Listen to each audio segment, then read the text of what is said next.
네. TBC 클리닉 건강 365 오늘의 주치의 대구 메트로안과 안과 전문의 강현지 원장과 함께하도록 하겠습니다. 안녕하십니까? 안녕하세요. 안녕하세요.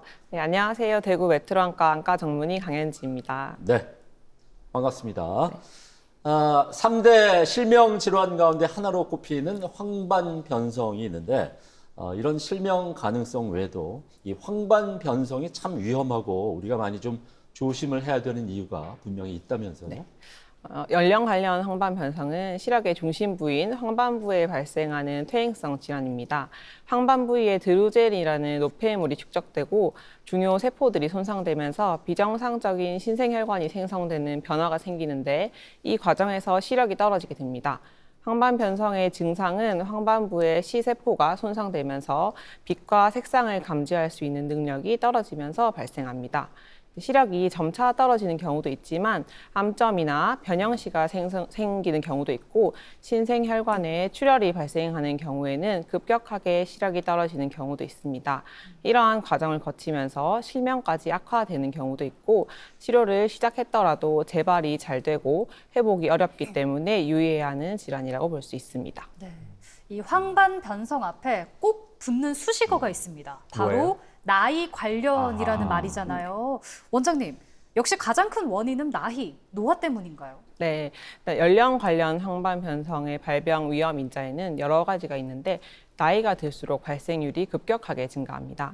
건강보험심사평가원 통계에 따르면 2016년도에는 14만 5천 명이었다가 2020년도에는 20만 1천 명으로 4년 사이에 약 40% 정도가 증가했습니다. 네. 연령에 따른 유병률 증가는 인종과 사용별을 다르게 연구했을 때도 동일한 양상을 보이고 있습니다. 그렇군요. 앞에서 원장님께서 황반변성이 이제 황반에 노폐물이 쌓이면서 시력 저하가 된다고 하셨잖아요. 네. 그러면 주요 증상 중에 하나는 시력 저하겠고 또 다른 증상은 어떻게 나타나나요? 네, 황반 변성에는 건성 황반 변성과 습성 황반 변성이 있습니다. 건성 황반 변성에서는 초기에는 시력 저하가 뚜렷하지 않은 경우가 많아서 검진 중에 우연히 발견되는 경우가 많습니다. 진행했을 경우에는 물체가 구부러져 보이는 변형시가 나타날 수 있습니다. 건성 황반 변성이 더욱 진행하거나 습성 황반 변성이 생기게 되면 시력이 감소하는데 특히 중심부 시력이 감소하게 됩니다. 그리고 신문이나 책을 읽을 때 글자에 공백이 보이거나 사물의 중심이 보이지 않거나 중심 부위가 군데군데 보이지 않는 암점 증상이 발생할 수가 있습니다. 나이 관련 황반 변성이 한쪽 눈에만 발병한 경우에는 정상인 반대쪽 눈을 같이 사용하기 때문에 초기에는 이상을 느끼지 못할 수가 있으므로 한쪽 눈씩 가리고 검사를 꼭 해봐야 합니다. 네, 그렇군요. 저도 나이가 있기 때문에 한쪽 눈을 이렇게 가리고 한번 검진을 해봐야 될 것 같은데, 지금 녹화 중이라, 방송 중이라 잘 모르겠는데, 어쨌든 앞서 언급된 노화뿐만이 아니라 이 황반 변성이 생길 수 있는 다른 원인도 분명히 있을 것 같거든요. 네. 어떻습니까? 연령 관련 황반 변성의 위험 인자로는 노화가 가장 중요하고요. 그 이외에도 특정한 유전적 변이가 있을 수 있고 인종에 따라도 차이가 있어서 백인에서 발생 확률이 더 높은 편입니다.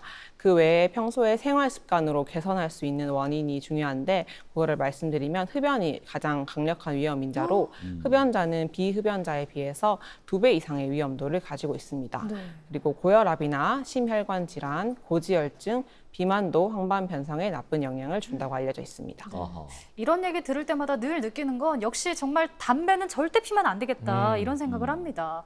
원장님, 만약 이런 증상들이 있다면 병원을 오기 전에 해볼 수 있는 어떤 자가 진단법이 있을까요? 네, 앞서 말씀드린 중심 암점이나 변형시를 집에서 검사해 볼 수가 있는데요. 이때 암슬러 격자를 이용한 자가 검사를 할 수 있습니다. 암슬러 격자를 봤을 때 선이 굽어져서 보이거나 가려져 보이는 부분, 검게 보이는 부분이 있다면 황반 변성을 의심해 볼 수가 있고 검사를 받아보는 게 좋습니다. 만약 암슬러 격자가 없다면 집에 타일이나 바둑판, 달력의 선 같은 걸 보고도 검사를 해볼 수가 있고 반드시 한쪽 눈씩 가리고 확인해 보는 게 좋습니다. 그렇군요. 방금 원장님 말씀 듣고 나면 집에 있는 타일을 다 찾으실 것 같은데 특히나 중장년층들은 그렇죠. 집에서 일단 간단하게 해볼 수 있는 검사니까 유용하네요. 그래도 정확한 진단은 일단 병원에 가야 되잖아요. 병원에 가면 어떠한 검사를 받게 될까요? 네, 일단 병원에서는 기본적으로 시력과 안압, 세극 등 현미경 검사를 하게 되고 그뿐만 아니라 망막의 상태를 확인하기 위해서 안저 검사를 진행합니다. 그리고 황반부의 변성에 대한 정밀 검사를 해야 되기 때문에 빛 간섭 단층 촬영을 해서 황반부의 단면을 확인하고 노폐물의 축적이나 부종 등을 검사합니다. 그리고 신생혈관 확인이 중요해서 형광조영제를 사용한 검사를 하게 되는데 최근에는 형광조영제의 정맥 주사 없이 망막 혈관을 관찰할 수 있는 빛 간섭 단층 촬영 혈관 조영술도 개발돼서 보다 쉽게 황반 질환을 파악할 수가 있습니다. 네. 이렇게 황반변성의 진단까지 알아봤으면 이제 치료 이야기를 좀 해봐야 될 것 같은데요. 눈에 직접 그 주사 치료를 한다는 얘기를 제가 들었습니다. 네. 무서워요. 이게 안전한 건지 이게 좀 눈에 큰 뭐 이렇게 해가 되는 건 아닌지 궁금하네요. 네. 습성 황반 변성에서는 비정상 신생혈관과 망막 부종, 출혈이 발생해서 시력이 떨어집니다.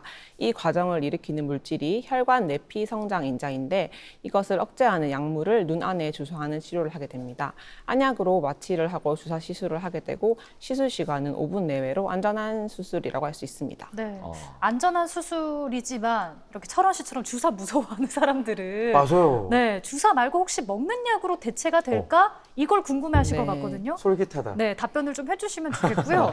그리고 만약에 주사를 맞는다면 한 번만 맞아도 되는 건지 아니면 어떤 좀 주기적으로 맞아야 되는 건지도 궁금합니다. 네.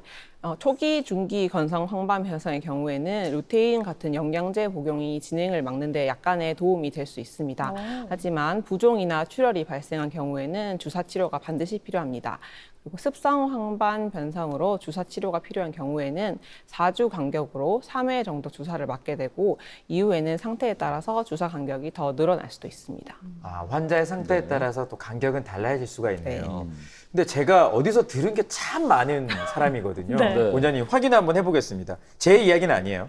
근시 때문에 나이가 들어서 황반 변성이 생길 수 있다라고 하던데 진실입니까? 거짓입니까? 일단 근시를 일반적으로 안경이나 컨택트 렌즈로 교정이 가능하고 또 라식 같은 굴절 교정 수술을 하면 좋아지는 걸로 인식을 많이 하고 있는데 네. 그것만은 아닙니다. 이렇게 교정이 되는 경우를 그냥 생리적 근시라고 합니다. 안경을 쓰는 게 불편하긴 하지만 안경을 쓰면 잘 보이는 경우가 되겠습니다. 근데 반면 그렇지 않은 경우가 있습니다. 안경을 써도 잘 안 보이는 근시가 있는데 이런 경우를 병적 근시라고 하며 근시로 인해서 망막에 변성이 일어난 것인데 황반부 주위에 맥락막이라는 구조가 위축되고 신생혈관이 발생할 수가 있습니다. 이것을 근시성 황반 변성이라고 하는데요.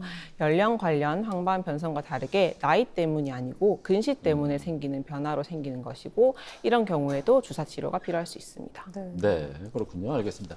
자, 이렇게 황반변성에 대해서 함께 좀 알아봤는데요. 이번에는 그 노화와 함께 찾아오는 안질환이자 역시 3대 실명 질환 가운데 하나입니다. 녹내장에 대해서 얘기를 좀 나눠보도록 하겠습니다.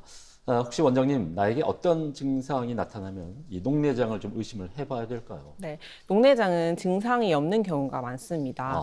개방각 녹내장, 정상 안압 녹내장은 주변부부터 서서히 시야가 좁아지는 질환인데 말기까지 이런 증상을 느끼지 못하는 경우가 많습니다. 네. 반면에 폐쇄각 녹내장 같은 경우에는 명확한 증상을 느끼는데 안압이 많이 올라가면서 안구의 통증, 두통, 충혈과 시력 저하를 느낍니다. 통증이 많이 심하기 때문에 응급실로 내원한 경우가 많습니다. 네, 지금 개방각 녹내장 그리고 폐쇄각 녹내장 이렇게 종류를 말씀해 주셨는데 보통 종류에 따라서 치료도 달라질 것 같거든요. 일단 녹내장은 어떤 기준으로 나눠지나요? 네, 녹내장은 크게 원인과 방수의 유출 경로에 따라서 분류를 할 수 있습니다. 원인에 따라서는 다른 질환이나 외상으로 인해 발생하는 2차성 녹내장과 원인이 불명확한 원발성 녹내장으로 나뉘고요. 눈에는 방수라고 하는 안구 내 액체가 있는데 선모체라는 구조물에서 생겨서 안압의 조절과 영양 공급에 관여하는 액체입니다. 이 방수의 유출 경로에 따라서 방수 배출구가 열려 있는 개방각 녹내장과 막혀 있는 폐쇄각 녹내장으로 나눌 수 있습니다. 쉽게 말해서 녹내장이 왜 생겼는지 그리고 눈 속에 물인 방수가 어떻게 빠져나가는지에 따라서 종류가 달라진다고 생각하시면 됩니다. 예를 들어서 다른 질환이나 눈을 다쳐서 녹내장이 생겼다면 2차성이고 네. 방수 배출구가 막혀서 생겼다면 폐쇄각 녹내장입니다. 오늘 그 녹내장 발생 원인이 안압이라고 하셨잖아요. 네. 근데 당연히 안압이 이렇게 높아지는데도 이유가 있을 것 같거든요. 예, 밝혀진 원인 같은 게 있나요? 일단 녹내장은 시신경이 손상되는 것이 가장 중요한 문제이고 네. 이 과정에서 안압이 매우 중요한 인자입니다.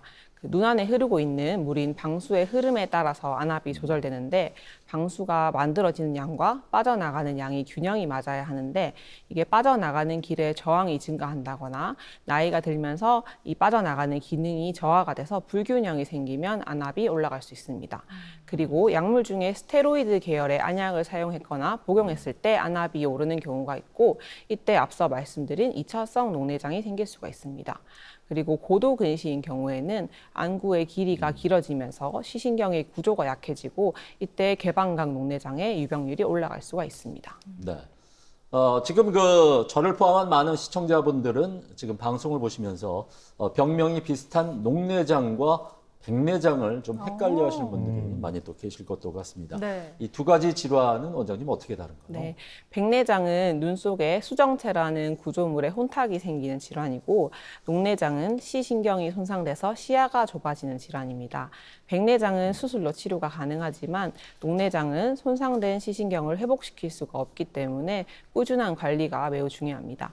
카메라로 비유해 보면 백내장은 뿌옇게 흐려지는 필터가 끼는 거고 녹내장은 카메라 뒷부분에 전선이 망가지는 거라고 비유해 볼 수가 있습니다.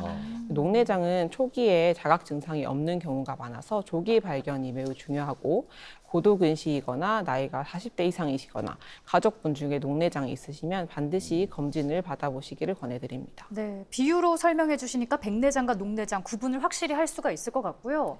근데 아까 앞에서 녹내장에 있어서 안압이 중요한 인자다라고 얘기를 해주셨는데 이런 후기가 있습니다. 환자 중에서 안압이 정상이었는데 녹내장 진단을 받았대요. 네. 이건 어떻게 이런 일이 생기는 거죠?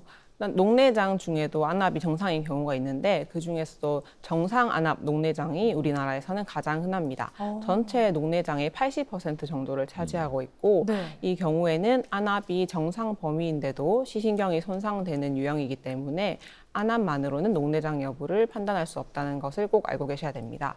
그래서 환자분들께서 많이 혼동을 하시는데 이름이 정상 안압이라고 붙어 있지만 이 정상 안압의 범위는 인구 전체 집단의 통계적으로 내서 정상이라는 것이고 예를 들어서 내 안압이 15일 때 본인의 눈이 많이 약하다면 안압이 15여도 본인의 신경을 손상시킬 수 있을 만큼 높은 안압일 수가 있습니다.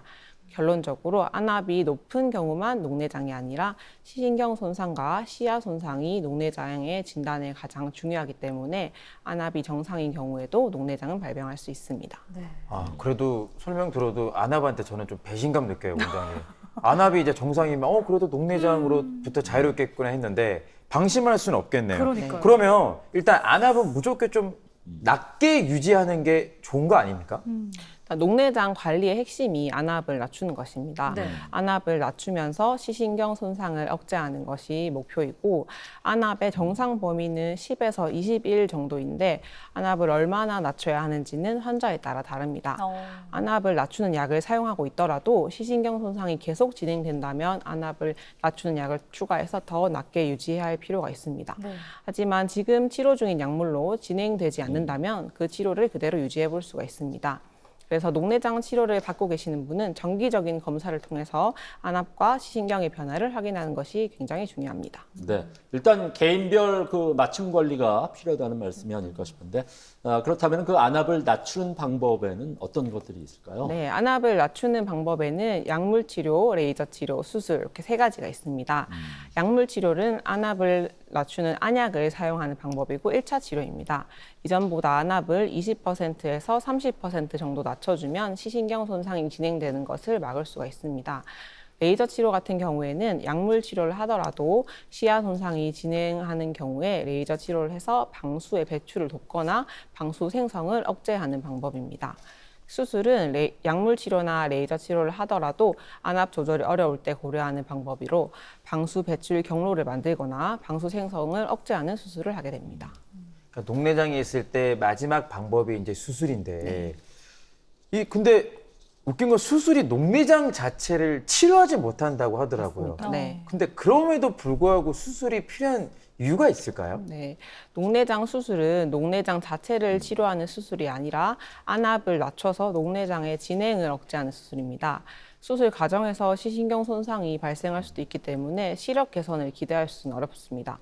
하지만 수술을 통해서 안압을 더 낮추게 되면 더 이상의 시신경 손상을 막을 수 있기 때문에 장기적으로는 시력 유지에 도움이 됩니다. 더 나빠지지 않게 하는 것을 수술의 목표로 하고 있고 네. 망가진 댐에 물기를 내서 수압을 낮추는 것과 같은 원리라고 보시면 됩니다. 네, 이렇게 네. 설명을 들으니까 수술이 참 중요하다 생각이 드는데요. 그럼 한 번의 수술로 녹내장의 증상 호전이 가능할까요? 아니면 혹여나 수술을 여러 번 해야 될까요? 네, 녹내장 수술은 안타깝게도 이제 백내장이나 굴절 교정 수술처럼 한 번의 치료로 해결되지는 않습니다. 수술로 방수가 나가는 길을 만들어준 것이기 때문에 이 길이 섬유화가 생겨서 다시 막히는 경우가 있습니다. 네. 그래서 이런 경우에는 수술을 했던 부위를 교정해서 막힌 길을 뚫어보는 것을 시도해 볼 수도 있지만 실패할 경우에는 새로운 길을 만들어주는 2차, 3차 수술이 필요한 경우도 있습니다. 그러면 원장님 혹시나 그 사춘기 시절이나 예. 아니면 20대에도 혹시 녹내장으로 병원에 오는 경우가 있어요? 어린 나이에 오는 경우가 있어요? 어린 나이에도 생기는 경우가 있고 선천성 녹내장이 생기는 경우도 있고요. 네. 아니면 젊은 나이에는 가족력이 있는 경우에는 생기는 경우도 있어서 젊을 때도 또한 고도근시가 있는 경우에 앞에 말씀드린 것처럼 네. 녹내장 확률이 올라가기 때문에 검진을 받아줘야 됩니다. 아, 나이와 상관없이 진짜 검진을 잘 받아야 되겠네요. 네. 만약에 녹내장 때문에 수술을 하셨어요. 후에 관리도 정말 중요할 것 같은데 중요하죠. 네. 일상생활에서 주의해야 될 사항이 있을까요? 네. 수술 후에는 수술 부위에 감염이 생길 수 있기 때문에 위생 관리를 철저하게 해주셔야 합니다.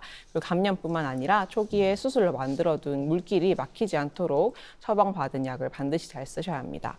그리고 수술 후에는 일시적으로 방수가 많이 빠져나가서 저안압이 될 수가 있기 때문에 반드시 병원 진료를 주기적으로 해서 안압 검사를 하셔야 합니다. 또 눈이 다치거나 눌리지 않도록 주의하셔야 되고 눈 주위를 강력하게 누르거나 마사지하는 것은 절대로 피하셔야 합니다. 네, 그렇군요. 자, 오늘 이렇게 노화와 함께 찾아오는 안 질환, 그러니까 녹내장과 황반 변성에 대해서 함께 알아봤습니다. 특히나 녹내장은 완치가 참 어려운 그런 질환이라고 하는데 그렇다고 우리가 치료를 포기해서는 안 되겠죠, 원장님? 네, 어떻습니까? 안타깝게도 현재까지는 녹내장을 완치할 수 있는 방법은 없습니다. 네. 하지만 치료를 통해서 시신경 손상과 시야 감소의 진행을 늦추는 것이 매우 중요합니다. 즉, 녹내장 치료의 목표는 완치가 아닌 관리입니다. 만약에 우리가 치료해야 될 시기를 놓치고 말기에 발견됐다고 하면 실명까지도 이어질 수 있겠습니다. 그리고 적절한 시기에 진단을 받았더라도 안약 사용을 소홀하게 하거나 정기 검진을 제대로 받지 않는다면 실명의 문턱으로 갈 수 있어서 위험도가 있습니다. 하지만 정기적으로 검사를 받고 꾸준하게 약물 치료를 하는 경우에는 대부분 녹내장 환자분들은 관리를 통해서 큰 불편 없이 생활하실 수 있습니다. 그래서 긍정적인 마음으로 적극적으로 치료에 임하는 것이 매우 중요하겠습니다. 네, 우리가 사실 완치를 목표로 하지만 완치라는 단어에 너무 얽매이지 않고요. 잘 관리받는 게 중요하겠습니다. 잘 관리받는다는 건 네. 그만큼 정기적으로 안과 가셔서 검진 받으시고 또 꾸준한 치료가 필요하다는 점 잊지 않으셨으면 좋겠어요. 맞습니다. 나이 먹었으니까, 뭔가 증상이 생겼으니까, 그래서 하는 건강관리가 아니라요. 정말 평소에 건강관리와 정기검진은 매달 우리가 적금 넣듯이 꼬박꼬박 꾸준히 하자. 다시 한번 다짐을 해봅니다. 그렇습니다. 다짐만 하는 게 아니라 이제 실천해야 되는 거 그렇죠. 우리가 기억을 해야 될 것 같습니다. 네. 네, 오늘 도움 말씀 주신 대구 메트로안과 강현지 원장님 좋은 말씀 감사드립니다. 감사합니다. 네, 그리고 철원 씨와 예은 씨도 수고 많았습니다. 건강하세요. 건강하세요. 네.